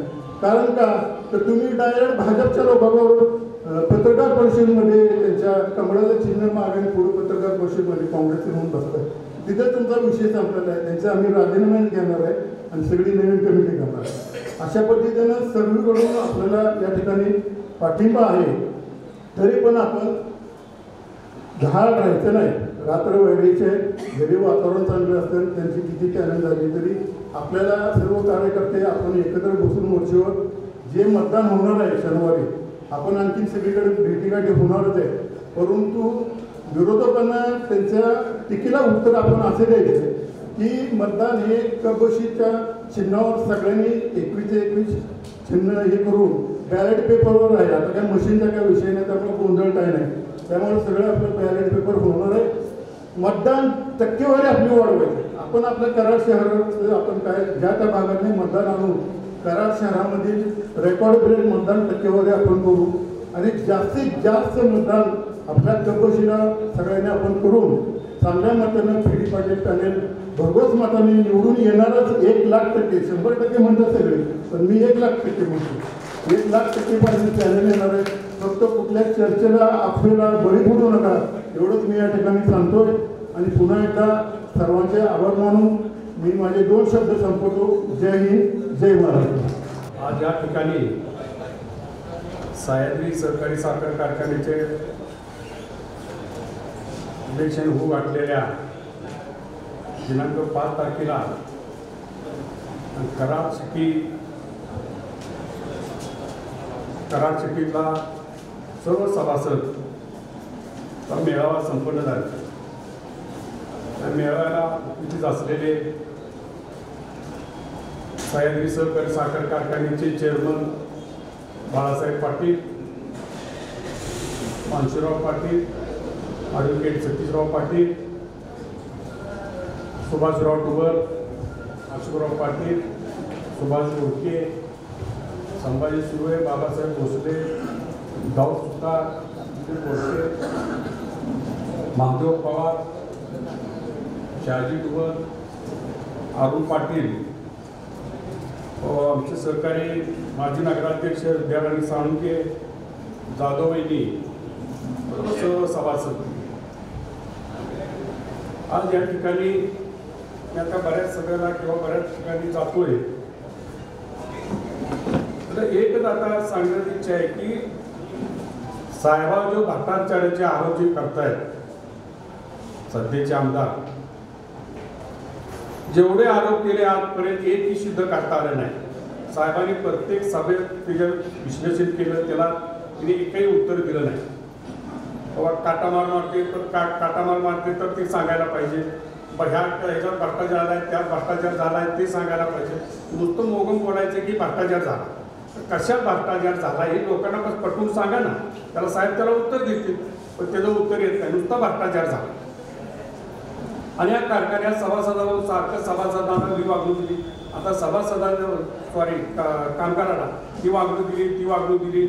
एकाही कामगाराला आतापर्यंत कुणाचे काळ आता सुद्धा कुठले कामगारच होते बरेच वर्ष कारखान्याला. कुठल्याही कामगारांनी तुमच्या आजपर्यंत 50 वर्षात तुमच्या कारखान्याला कुठल्या साहेबांनी म्हणा, बाळासाहेब म्हणा, कुठल्या कारखान्याला कामगारांना कधी हात लावला नाही. आपलं सांगा ना काय. आणि कारखाना घरांशी चालेल. आता तुमचा काय कारखाना, तुमच्या सगळ्या संचालक बोर्डात सगळी घरातलीच नाहीत ना संचालक, तुम्ही का बाहेरचे घेतले नाही. हे सगळे आरोप चुकीचे आहे. आणि दुसरी गोष्ट जे आपण म्हणतो 2 पॅनल झाल्यामुळे आपल्याकडे इलेक्शन सोपं झालं, चुकीचं आहे. दोन्ही एकत्र असलं तरी आपलं इलेक्शन ही चांगल्या पद्धतीनं पॅनल निवडूनच आहे. आता त्यांच्यात वाद झाल्यामुळं दोन पॅनल त्याचा दोन पॅनलचा नेता आपला काही संबंध नाही. जरी एक असते तर आपलं 100% पॅनल येणारच होतं, कारण त्यांच्याकडे कुठले मुद्देच नाही. आता त्यांच्यात एवढे भांडणं चालू आहे की आता मला बऱ्यापैकी माहीत आहे त्याची की बाबा एक घोरपडेचं पॅनल ही अगोदरच तयार झालं होतं आणि दुसरं पॅनल झालं की नुसतं त्याला खेळवत पाक आणि आज काढतपर्यंत खेळवत, कारण त्याला घ्यायचं होतं. मग ह्याच्या दोन भांडणाच्या आता ते दोन नंबर का 3 नंबरमध्ये त्यांच्यात वाद सुरू झाला. आपल्या पॅनलवर कुठलाही परिणाम होणार नाही, कारण आता त्यांनी मला सांगितलं की कडेगावला सगळे पार्टी एकत्र झाले. पृथ्वीराज देशमुख असतील, संग्राम देशमुख असतील, विश्वजित कदम असतील, या सगळ्यांनी म्हणून काही मेळावा घेतला. सगळा तो भाग जो आहे तो संपूर्ण कराड पॅनलच्या सह्याद्री पॅनलच्या पाठिंबा उभा आहे. आता परवा एक स्टेटमेंट दिलं इथल्या उमेदवारांनी की मी सभासद नाही. आता मी सभासद नाही मला मान्य आहे, पण मी शेतकरी आहे. वडील असताना खातेपोड होत नाही, कोण करत नाही. आता वडील माझे वाढून 2 वर्ष झाले, आम्ही खातेपोड केली नाही, तर मी अजून आजच केला नाही. खातेपोड नाही झाली तर मला सभासद कसं करू. आणि दुसरी गोष्ट आणि दुसरे काहीतरी आरोप केले की कुणातरी ही करून घेतात, नोकरी करून घेतात किंवा साठीत करून घेतात. असं एक तरी शेतकरी सगळे शेतकरी आहेत. एकाही शेतकऱ्याने उठून सांगावं असले कुठं काय कधी घडलंय का, तर व्हायबल झालाय पूर्ण. त्याला बोलतात तुझ्या मागे दुसरा माणूस आहे, तो काळा माणूस आहे, तो का तुम्ही कोण आहे, तो सगळं क्लिक करतो. तो एवढा वाईट माणूस आहे बरं का. कुणाचं काय कुणाचं सारखं आता सगळ्या मानव आल्या प्रत्येकाला तो भेटून गेलाच असेल. अरे आतापर्यंत तू साहेबांच्या बरोबर होतात आणि 2-3 महिन्यापूर्वी कारखाने इलेक्शन लागून मला साहेब चांगले म्हणत होता. आता अचानक काय झालं. आणि हा उमेदवार सुद्धा मला सुद्धा म्हणला होता की बाबा नाही साहेबांच्या विरोधात आपण कधी जायला. मग तुला काय झालं, तुझं आर्थिक काय तर देणं घेणं झाल्याशिवाय मी जसे आरोप केले तसेच माझे फुडून काढा. मी फुडून काढतो तिचे आरोप माझ्यावर झाले आणि जाहीरपणे सांगतो की तू कुठले मला वापरावर टाक ना. कुणाचे साठे केले, कुणाचे नोट केली, जाहीरपणे टाक केली, सगळ्या कोणाच केलं टाक. माझा अजून त्याच्या पुढचा आहे, तू का नाकारला. मी जे तुझे आरोप केले, तुझा धंदा काय, तुझा व्यवसाय काय करतो, अरे पलीकडे तुझा जुगारचा अटॅक काढण्याचे पलीकडे आज जाहीरपणे मी सांगतो पलीकडेच आहे. तिथल्या लोकांनी मला कितीतरी फोन आले, दादा हे तेवढं बंद करा, तेवढं बंद करा. अरे असं तुझं तू काय मला सांगता मग माझा जुगार आता नाही, जुगार खेळत नाही असले बळी थापाला काय करू नका. आणि बाळासाहेबा 100% चांगल्या मतांसह सह्याद्री कारखाने पॅनल निवडून येणार, सगळे उमेदवार निवडून येणार आहे. तर आपण सर्वांनी एकच करायचं आहे की प्रत्येकानं आपापले मतदार जास्तीत जास्त मतदार कराड सिटीतले आपले झाले पाहिजे. कराड एक गट नंबर 1 मधलं सगळ्यात लीड कराड दिलं पाहिजे. आणि सर्वांनी आपापले जवळचे कुठं बाहेर असेल त्याची येणे जाणे सोय सुद्धा आपण करू. पण सगळे सभासदांना 5 तारखेला सकाळी 8 ते 5 मतदान आहे. आणि आपलं सगळं मतदान मला वाटतं 9 नंबर शाळेत आहे गणपती पाड्यात. तर येत्या 5 तारखेला सर्वांनी केवायसीच्या चिन्हावर शिक्का मारून घरघर मतानं सह्याद्री सहकारी कारखान्याचं चॅनल निवडून द्यायचं आहे आपल्याला. एवढं बोलून शब्द संबोधून जय केलं ते आपला सर्वांचे मार्गदर्शक जयवंतराव पाटील, अशोकराव यशवंत पाटील, सुभाषराव बंडागोपाल, संभाजीराव सुरे, ॲडव्होकेट सतीशराव पाटील, अनंतराव पवार यांनी प्रस्ताव केलेले ॲडव्होकेट मानसिंगराव पाटील, महादेवराव पवार, भास्करराव कुलकर्णी, त्याच पद्धतीनं संभाजीराव ढोबल बापू, सुभाषराव फुलके नाना, माजी नगरसेवक गावभाई सुतार, ॲडव्होकेट सतीशराव पिसाळ, आप या पक्षाचे अध्यक्ष आपले ॲडव्होकेट जाधव, जगन्नाथ माने अप्पा, चंद्रकांत जाधव, बाबासाहेब भोसले, सुरेश पवार, शाहजी डुबा, नंदकुमार खटाणे, पोपटराव सोळंके, सुहास पवार, बंडोबा बजावकर, अरुणराव शंकर पाटील, राजेंद्र डुबल, वसंतराव पाटील गोळेश्वरकर, शिवाजीराव कदम अप्पा, प्रमोद बेर्डेकर, मारुती गोडपुडे, शिवाजीराव पांडुरंग पवार, आमिर मुल्ला, शामराव शिंगणभाऊ, प्रमोद पवार, सुभाष जगताप, विकास मनोहर पाटील, चंद्रकांत कदम, दिलीप मोहनराव पाटील, ॲडव्होकेट विद्याधर साळुंके, सौ मीना पाटील, श्रीमती अरुणा जाधव, सौ शालन पाटील, सौ सुशीला पाटील, उपस्थित सर्व कराड शहर आणि परिसरातले सर्व उपस्थित सभासद, शेतकरी, तरुण कार्यकर्ते, पत्रकार बंधू आणि भगिनी, आपल्या कारखान्याची येत्या 5 एप्रिल मतदान होते आणि त्या निमित्ताने इथं आपण ही आज गुढीपाडव्याच्या शुभमुहूर्तावर इथे बैठक आयोजित याचा उल्लेख ॲडव्होकेट सतीश पिसाने केला की 31 जानेवारीला आपण सुरुवातीला एक मेळावा घेतला आणि नंतरच्या काळामध्ये गावोगावी प्रचार करायला सुरुवात झाली. आज होणाऱ्या पाडव्याच्या उद्या येणाऱ्या ईदच्या सर्वांना मी अतिशय मनापासून शुभेच्छा देतो. या निवडणुकीच्या निमित्तानं मी कराड गटामधून उमेदवार उभा आहे आणि आपल्या सर्वांच्या सहकार्यातून पिढी पाडण्याचा प्रमुख या नात्याने काम करतो. मला उमेदवार या नात्यानं आपल्या सर्वांना भेटणं हे क्रमप्राप्त आहे. खरं तर घरोघरी किंवा आपापल्या वार्डामधून भेटणं अपेक्षित आहे, परंतु आपलं कार्यक्षेत्र फार मोठं आहे. 191 गावाचं कार्यक्षेत्र आहे आणि 5 तालुक्यामध्ये हे सर्व पसरलेलं कार्यक्षेत्र आहे आणि त्यामुळं थोडंसं एकत्र आपल्याला बोलावं लागलं तरीसुद्धा आपण वर्षाचा हा सण असताना मोठ्या संख्येनं आला त्याबद्दल आपल्याला सर्वांना अतिशय मनापासून धन्यवाद या ठिकाणी देतो. आपल्या सर्वांना कल्पना आहे की आपल्या सह्याद्री कारखान्याची स्थापना ही आदरणीय यशवंतराव चव्हाण साहेबांच्या विचारातून झाली आणि त्या काळामध्ये कराड दक्षिणमध्ये कारखाना होता, कराड उत्तरमध्ये असावा अशी अनेकांची मागणी होती. कराडचं आणि सह्याद्री कारखान्याचं एक आगळेवेगळं नातं आहे. कारण मूळ पहिली जी सभा झाली की ज्या सभेमध्ये संचालक मंडळ निवडण्यात आलं ती सभा कराड नगरपालिकेच्या आतल्या व्यासपीठावर झाली आणि त्या सभेचे अध्यक्ष होते दादासाहेब जगताप साहेब होते आणि सर्वानुमते आदरणीय पी.डी. पाटील साहेबांची या संचालक मंडळामध्ये प्रमुख या नात्याने निवड झाली आणि मग तेव्हापासून आपल्या कारखान्याच्या शेअर विक्री इतर कामाला सुरुवात झाली. पुन्हा प्रश्नाला ऑफिस कुठं करायचं तर ऑफिस हे आपल्या कराड नगरपालिकेची जी मुख्य इमारत आहे त्यामध्ये जे तलाठी ऑफिस होतं त्याच्या शेजारी जिथं आपलं प्रीतिसंगम सहकारी पाणी पुरवठ्याचं ऑफिस होतं तिथंच आपल्या कारखान्याचं लहान जागेमध्ये ऑफिस होतं आणि तिथून या सर्व एकंदर घडामोडी या घडत गेल्या शेअर कॅपिटल जमा करणं, शेअर गोळा करणं अशा प्रकारची कामं केली. तिथंच बऱ्याचशा चर्चा झाल्या आणि त्यामुळे कराडचं आणि या एकंदर कारखान्याचं एक वेगळं नातं हे निश्चित त्या ठिकाणी.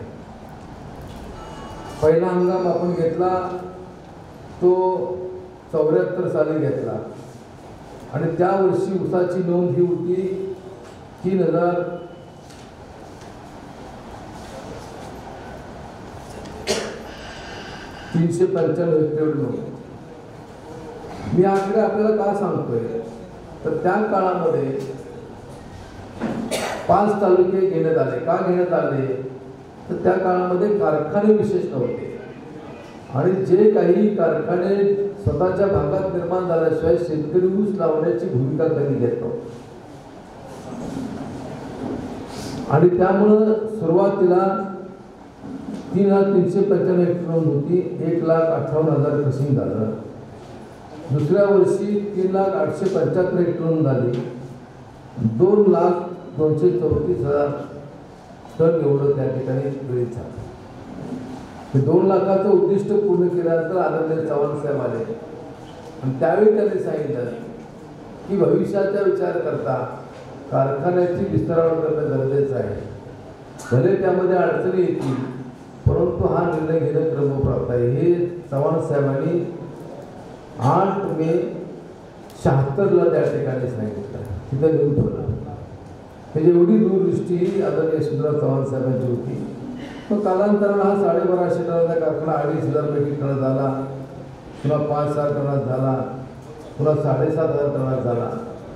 आता या 50 वर्ष काळामध्ये ऊस वाढत किती गेला, तर ऊस हा वाढत 22,000 हेक्टरपर्यंत गेला. हे सर्व 50 वर्षाचा आकडे आपल्या पुढे ठेवू इच्छित नाही, पण एक 2 वर्ष अशाची सांगतो की 22वा गळीत हंगाम आपला हा 95-96 साली झाला आणि त्यावेळी 18,513 हेक्टर नोंद होती.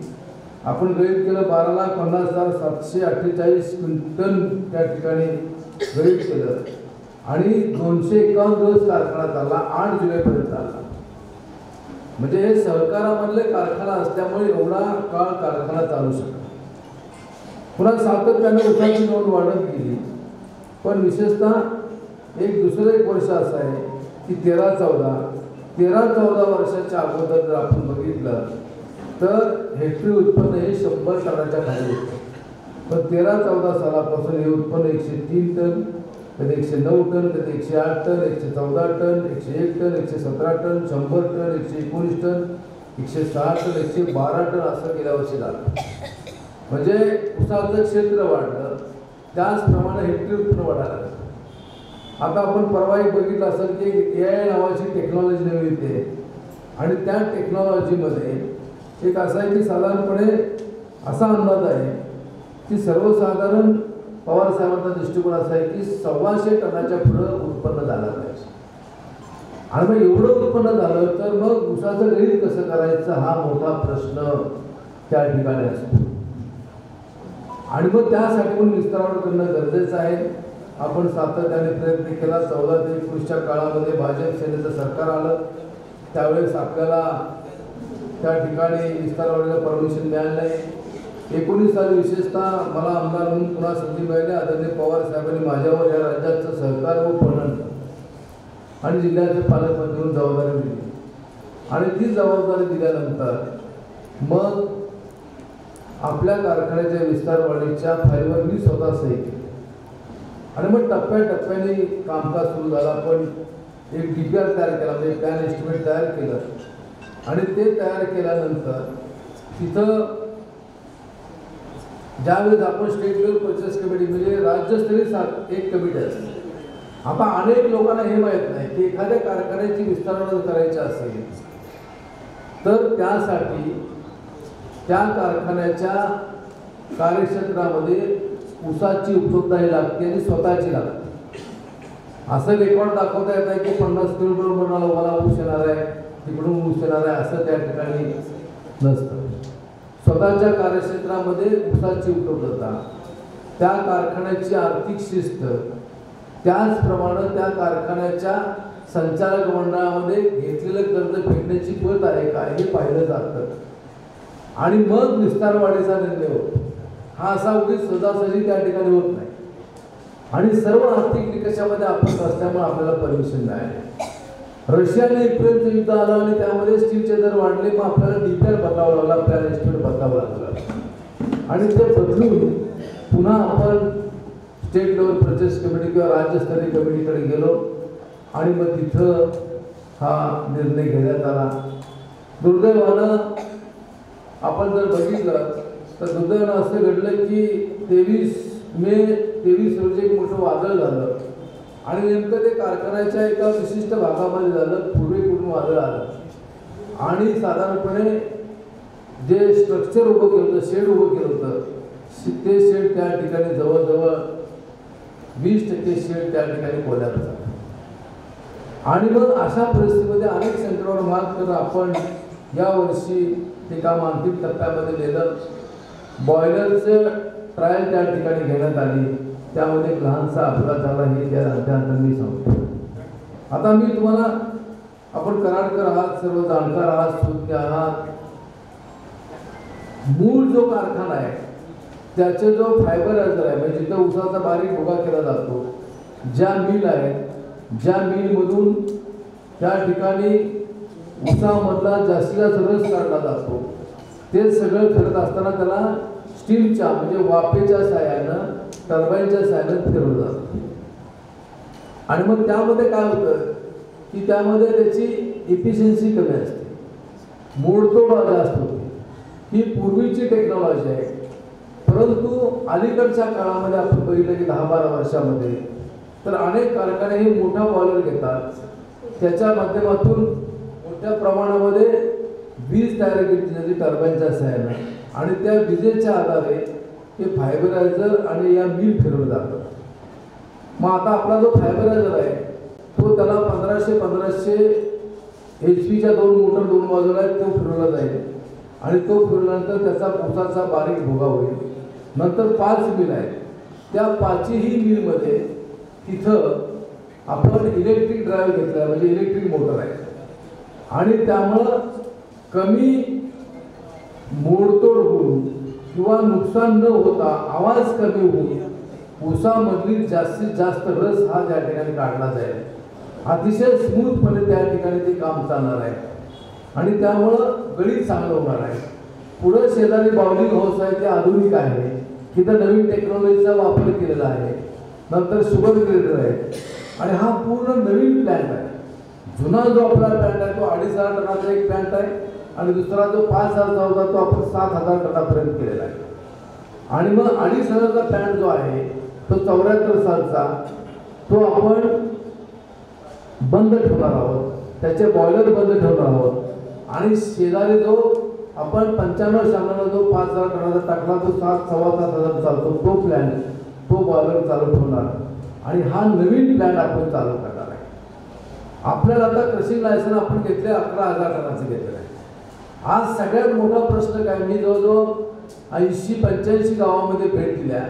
आता अलीकडच्या काळामध्ये सभेत बोलतोय, पण त्याच्या अगोदर प्रत्येक गावामध्ये जाऊन लोकांना आवाहन केलं की आपले प्रश्न काय ते सांगा. तर 99% प्रश्न हे आहेत की आमचा ऊस लवकर झाला आहे आणि मग त्याला उपाय केला. शेवटी हा प्रश्न काय निवड सयाजी कारखान्याचा नाही, हा अजिंक्यतारा कारखान्याचा प्रश्न आहे, किसनविंद कारखान्याचा प्रश्न आहे, राजाराम बापू सहकारी कारखान्याचा प्रश्न आहे, त्याचप्रमाणे आपण पहिलं वारणा सहकारी कारखान्याचा प्रश्न आहे, कृष्णा सहकारी कारखान्याचा प्रश्न आहे. कारण अलीकडच्या काळात आपण बघतो पूर्वीचे शेतकऱ्यांना आठवत असेल की अडसाळी लागवड करायची म्हणजे फार कसरत व्हायची. पावसाळ्यामध्ये लागण करायची आणि ती लागण तिथं करत असताना तिथं मग पाऊस पडला तर लागण बऱ्याच ठिकाणी डोळे उगवायचे नाही आणि मग हे अडसाळीची झंझट नको म्हणून शेतकरी लागण करत होते.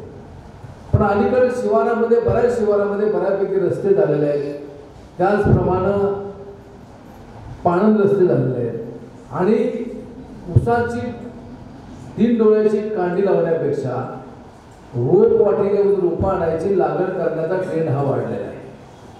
आणि मग आपण एखाद्या नर्सरीवाल्याला फोन करतो की बाबा असं असं तुमच्या रोपं आहेत काय 86 32 तो संपा आहेत किती एकरासाठी पाहिजे, आपण सांगतो 1 एकर 1.5 एकर 2 एकर काय असेल ते, पण केव्हा पाहिजे. आणि मग ती तारीख आपण सांगितलं तर तो म्हणतो की तुम्हाला लावून द्यायची व्यवस्था करू. आणि त्यामुळे साधारणपणे आज आपण बघितलं की 7,500 हेक्टरच्या दरम्यान 1 ते 15 जूनपर्यंतची लागवड होती. काही लोक तर मे मध्ये लावतात पण तारीख जूनची त्या ठिकाणी घेतात आणि त्यामुळं अडचणीचा प्रश्न मोठा उभा राहिलेला आहे आणि त्याला पर्याय म्हणून आपली विस्तार वाढ करणं हे क्रमप्राप्त होतं. त्यासाठी आपण हा निर्णय घेतला. थोडा उशीर झाला गोष्ट आहे.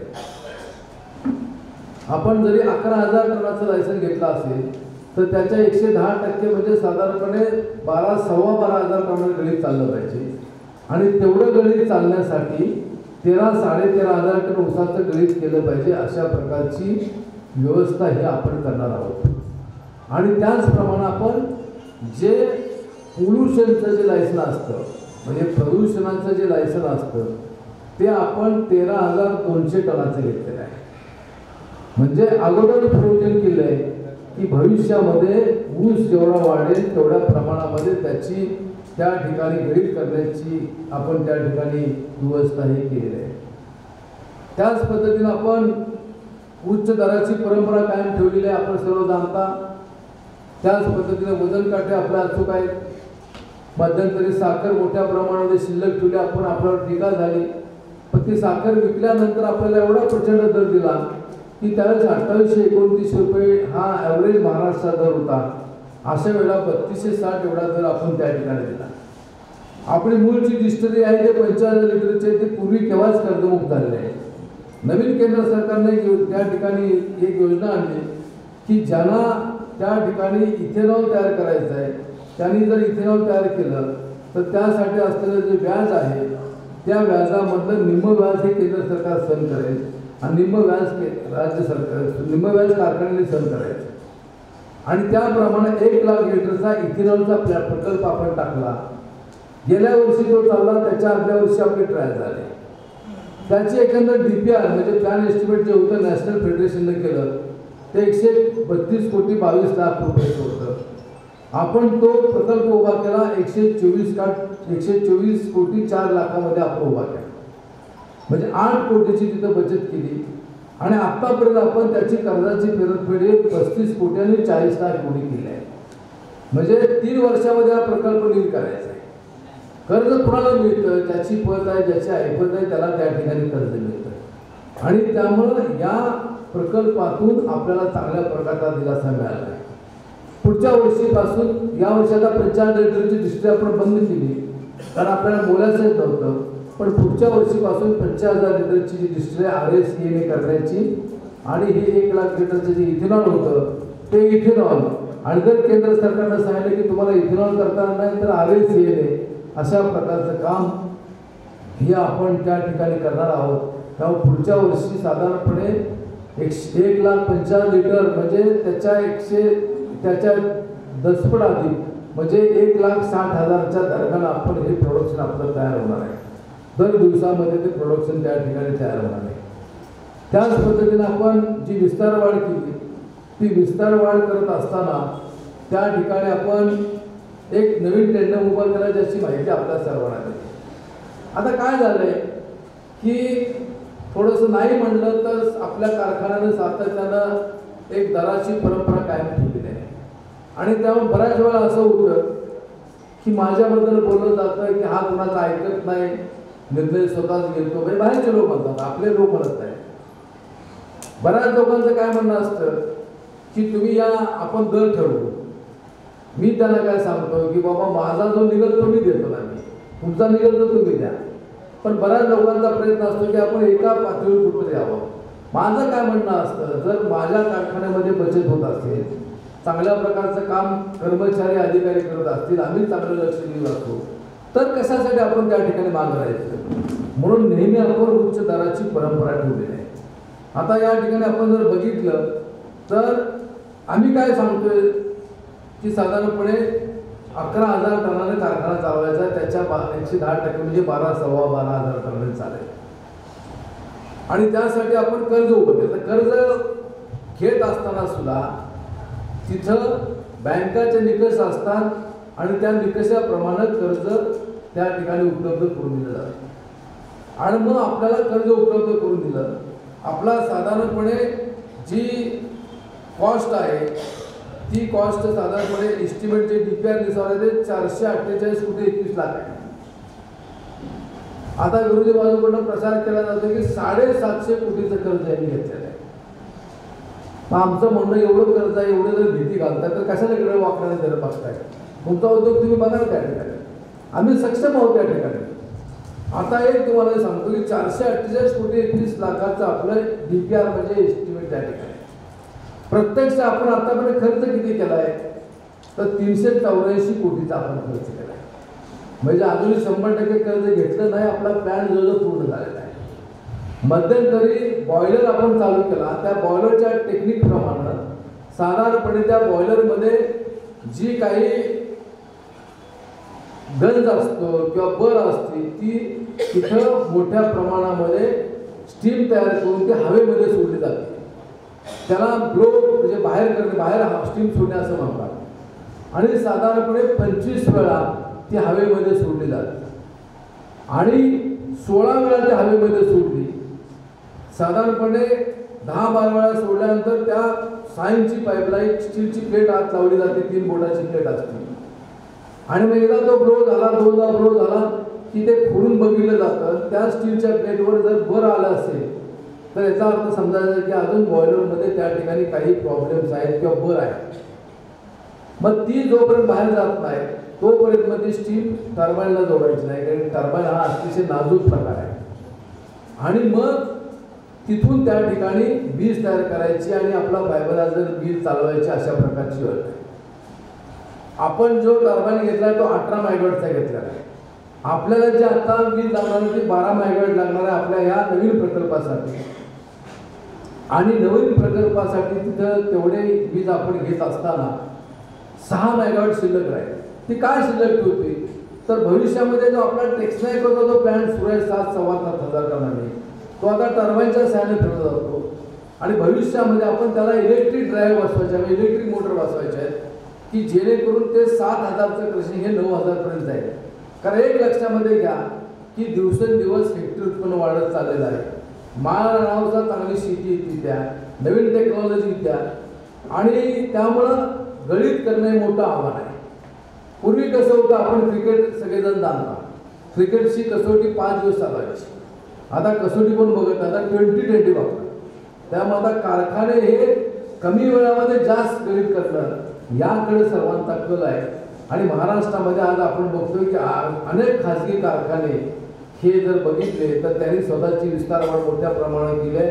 सहकाराला काही नियम असतात त्यामुळे वेळ लागतो, पण पुढच्या वर्षीपासून हा प्रश्न तिथे येणार आहे. आणि कर्जाच्या बाबतीमध्ये साधारणपणे अजूनही कर्जाची परतफेड सुरू झाली आहे. 7 वर्षाचा पिरियड आहे आणि 7 वर्षामध्ये त्याची परतफेड केली जाणार. आता आपली ही जी प्रतिसंगम पाणी पुरवठा असेल किंवा गोकाक योजना या जवळजवळ 50 वर्षाच्या पूर्वी इथं झाल्या. मी परवा चरेगावला होतो आणि तिथं मी सहज लोकांना कर्जाची भीती घातली जाते त्याबद्दल सांगितलं. कर्ज कसं आहे, आपण घरासाठी कर्ज घेतलं तर 2 पिढ्याची राहण्याची सोय करतो. एखादा उद्योगधंदा काढला, त्या उद्योगधंद्यातून आपण उपयोग त्याचा त्या ठिकाणी उत्पन्न वाढायला मदत करतो. त्याचप्रमाणे आपण जर इरिगेशन केलं, आता आपलं सहकार्य आहे, पण एखाद्याला 5 HP मोटर घेतली आणि त्याला समजा 5 लाख कर्ज घेऊन विहीर काढली, ती मोटर आणि त्याचप्रमाणे पाईपलाईन केली, पुढचे 35-40 वर्ष त्यातून तो फक्त उत्पन्न घेत असतो. तुम्हाला उदाहरण म्हणून सांगतो की चरेगावला मी परवा होतो आणि चरेगावला तिथं गेल्यानंतर मी तिथं बोलता बोलता तिथल्या सचिवांना विचारलं की आपली योजना पूर्ण होत असताना किती खर्च आला, तर त्याने सांगितले की 2,80,00,000 खर्च आला आणि पाणी कोयना नदीवरून म्हणजे भ्याच्या ढोळातून पाणी आणलेलं आहे. मग त्यांना सांगितलं की यावर्षी माझ्यासमोर आकडे आहेत, त्या आकड्यामध्ये साधारणपणे तिथं असलेले चरेगाव, भवानी माता नगर, खालकरवाडी आणि शीतळवाडी या 3 गावांमधून जो ऊस आलाय त्याचे आकडे माझ्यासमोर होते. त्याची बेरीज त्यांना मी करायला सांगितली. ती बेरीज काय तर त्यांना सांगितलं की सध्या आपण सभासदांना 3204 रुपये दर देतोय, 50 रुपये आपण नंतर देणार आहोत आणि मग आलेले टनेज त्याला गुणिले 3204 करा.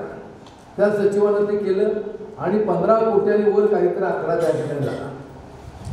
मग तरी सुद्धा त्या गावामधला जवळजवळ 30% ऊस बाहेर गेलेला आहे. 30% ऊस बाहेर गेलेला आहे. याचा अर्थ काय होतो की 35 वर्षापूर्वी 2,80,00,000 रुपये खर्च केल्यानंतर प्रत्येक वर्षी त्या गावाला 20 कोटीपेक्षा अधिकचं उत्पन्न मिळेल. तसं कारखान्याचं आहे. जो खर्च आपण करणार आहोत त्याच्या माध्यमातून भविष्यामध्ये पुढच्या 50 वर्षामध्ये शेतकऱ्यांच्या ऊसाचं गळीत हे करण्यात येणार आहे मोठ्या प्रमाणामध्ये.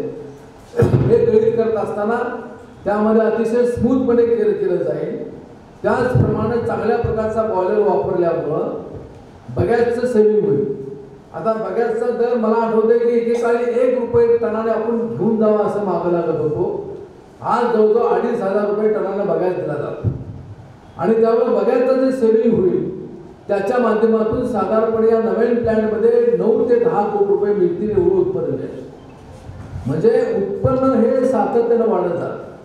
आणि ऊसाची गोष्ट अशी आहे की ऊसाचा कुठलाही भाग वाया जात नाही. रसापासून साखर केली जाते.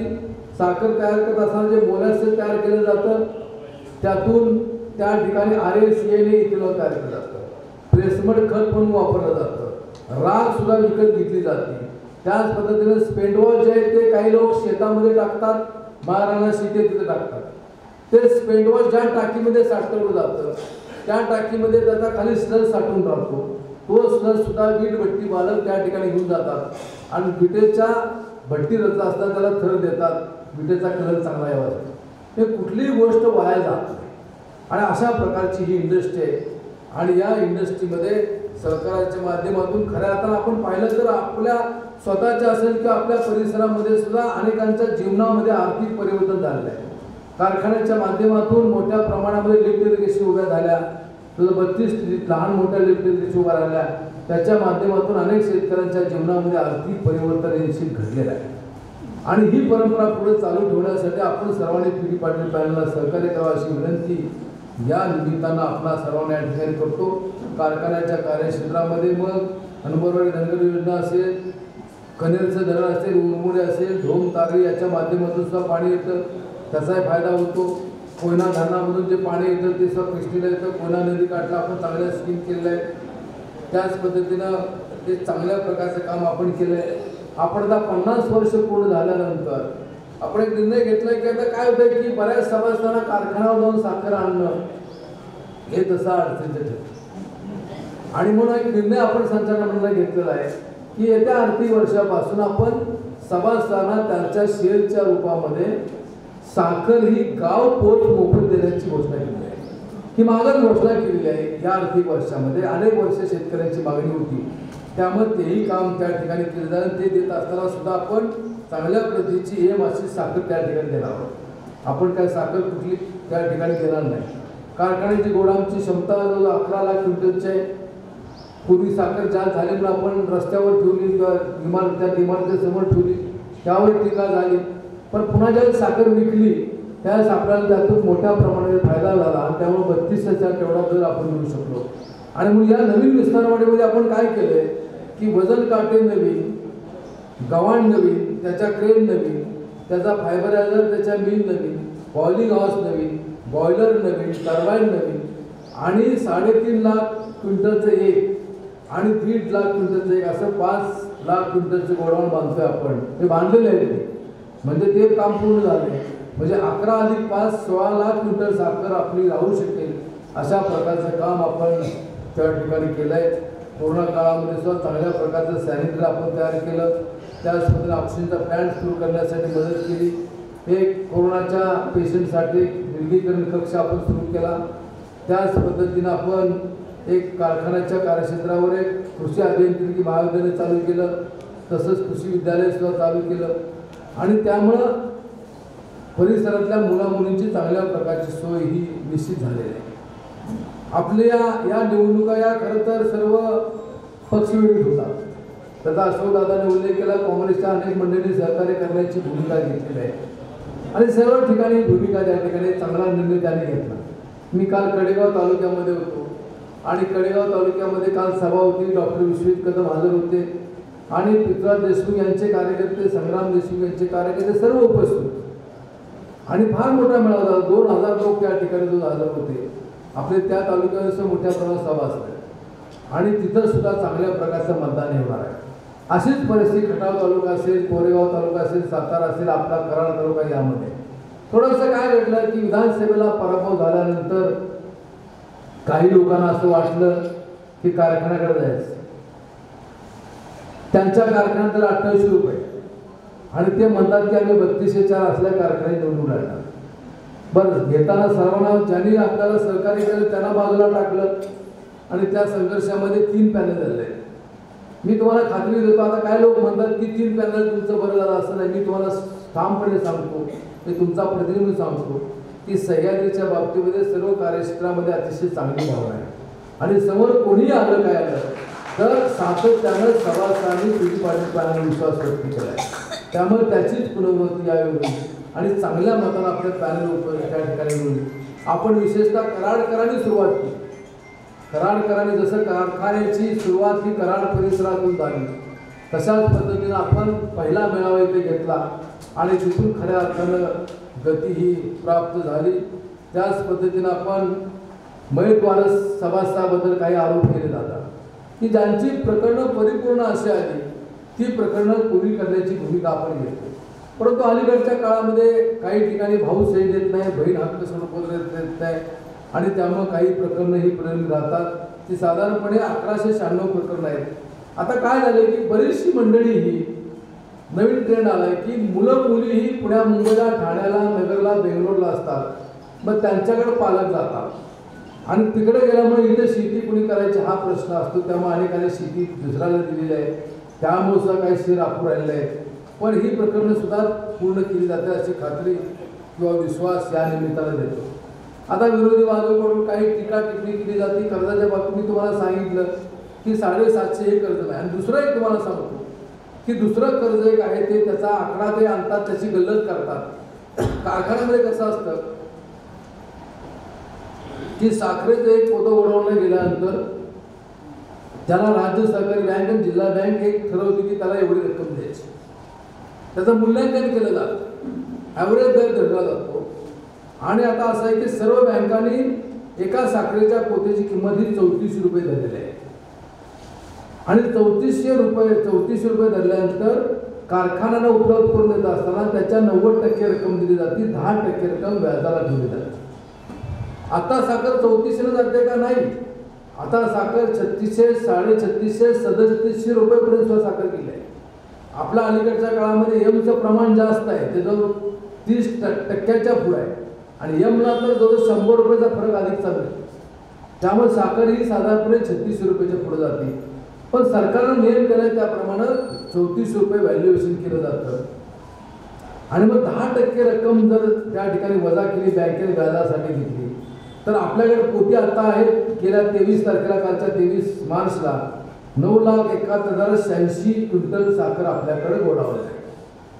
आणि त्याच्यावर आपण 10% वजा जाता आपण जर रक्कम त्या ठिकाणी आपल्याला उचलपात्र रक्कम आहे 297,15,00,000 आपण प्रत्यक्ष उचलेल किती, 289,15,00,000 आपण उचलले. त्यातली रक्कम राहिली. आपल्याकडे इथेनॉल आपण तयार करायला सुरुवात यावर्षी केली, पण केंद्रानं पुन्हा त्यावर बंदी आणली आणि त्यांना सांगितलं की तुम्ही RS किंवा ENA घ्या.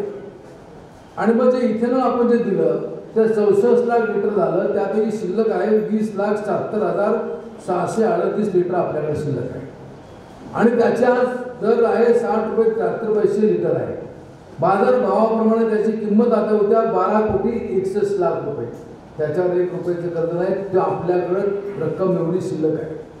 त्याचप्रमाणे जो अल्कोहोल आहे, जे अल्कोहोल आहे RS ENA, त्याचा साठा आहे 22,98,689 लिटर त्या ठिकाणी आहे. त्याचा दर 60 रुपये आहे. आणि 60 रुपये दर असताना त्याची किंमत होत्या 13,79,00,000 रुपये होत्या. त्याच्यावर फक्त 2 कोटीचं कर्ज आहे. म्हणजे त्याच्यावर सुद्धा कर्ज नाही. आता 2 दिवस डिस्टरी थोडी बंद आहे, पण अजून एक महिनाभर चालेल. पूर्वी असं होतं कारखाना बंद म्हणजे डिस्टरी बंद, कारण बॉयलर वेगळा नव्हता.